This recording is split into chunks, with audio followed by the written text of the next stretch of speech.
plenty of action at Woogaroo Field on the weekend. We were down there with the cameras from the After the 80 crew, and we captured a good win from Goodna over Fassifern after a tight contest in the first half, and plenty of highlights. It was lucky quite a few of the Goodna tries, especially in the second half, came directly in front of our camera, which I don't know if that was a plan pre-game from Laurie Campbell there, just putting them in the right spot. But yeah, great game to watch as well. Yeah, no, well, obviously the first half, Fassifern and Goodna, they went try for try there. Fassifern really held them in the first half, but obviously the experience and of the Goodna side in the second half just pulled them away there, and that's why they're the premiership favourites. That is the danger with the Fassifern Bombers as well. If you find yourself in a tit-for-tat kind of situation, trading try for try, they've got so many attacking weapons across the field, even without Ray in the side at the moment.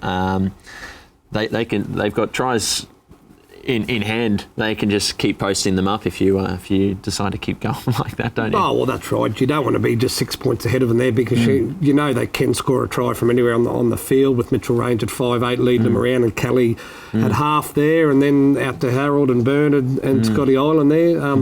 They can score tries from anywhere, so you don't want to be 6 there, because you know they can score 6 points from anywhere. I think it was the Fassifern defence was struggling a little bit against the big men of Goodna, though.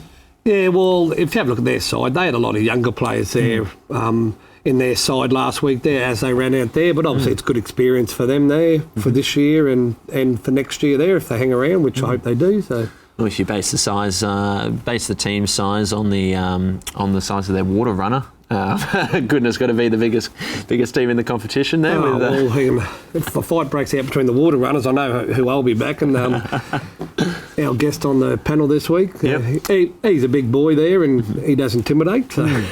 He's got great chat behind the playing group as well, though. When he's running the water out, he's really giving them a lot of direction on the field, sending the messages from the coaches, and they're really responding to all these messages from the leadership group, aren't they? Yeah, well, obviously, like you mentioned there, the leadership group with Zach Lemberg and Corey Kirk there, they have taken it on this year to try and get the culture a little bit better down at Goodna there, get the discipline better, and it's just showing out on the field there. And even there was a couple of hot moments with the Bombers on the weekend, but it never erupted. The Goodna players knew where to put the line and what was going to hurt them overall in the game plan, wasn't it? Oh, well, that's right. Them two sides are probably the two disciplined sides in the competition there. You never see Fassifern arguing too much with the referee and all that there. That's left to their captain there. And if you only have one person talking to the captain, to the referee, he tends to listen a little bit better, whereas other teams just have players just barking at him all the time. So 50-50 calls, obviously, you're only human. Sometimes they'll go against you. So. And there was a shining light for Fassifern was they still managed to post some good tries on one of the biggest teams in the competition, even though they're lacking one of their strike weapons. Scotty Island getting a very classic fullback try there, beating about 4 defenders to put the ball down under the post. And what surprised me was when Harold Moseby went to take the conversion, they had time running out and they were still hoping to claw back the Goodna lead. He didn't wait for the kicking tee at all. He just put the ball straight down, slotted it over in about 5 seconds flat. Well, obviously it's retro round in the NRL. Maybe they should get the sand back this week, where rather than bring the kicking tee out, they can bring the sand bucket out and tip some sand onto the field, and that's the way it was done in the 80s. So. Goodna, obviously that win hands them the minor premiership. Based on the form that they've carried throughout the entire season now, do you see anyone pipping them for the major? Well, obviously they're minor premiers now. They're that far ahead, so congratulations to the Goodna club on the minor premiership there. But this type of form, they are the form team, and they are the premiership favourites, and they're that for a reason. They've been the most consistent team, they've been the most disciplined team, they've been the most organised team in the competition. Obviously they've got brothers at their heels now. They'll be their biggest danger, but so it should be a classic game when them two meet, maybe the first semi-final. Yeah.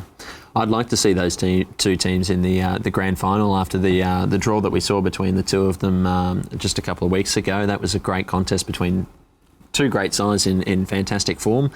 I'm going to be putting my money down on Goodna, I believe. I think that just the fact that they've shown that consistency throughout the season, and with a few more troops returning after using close to 40 players throughout the season, I think they're going to be in a great position to hold on to their top. Yeah, well, if you're asking me now, I'd put my money on Goodna there, but there's another 3 rounds in semi-finals, and a lot of things happen. Injuries happen, suspensions happen, so...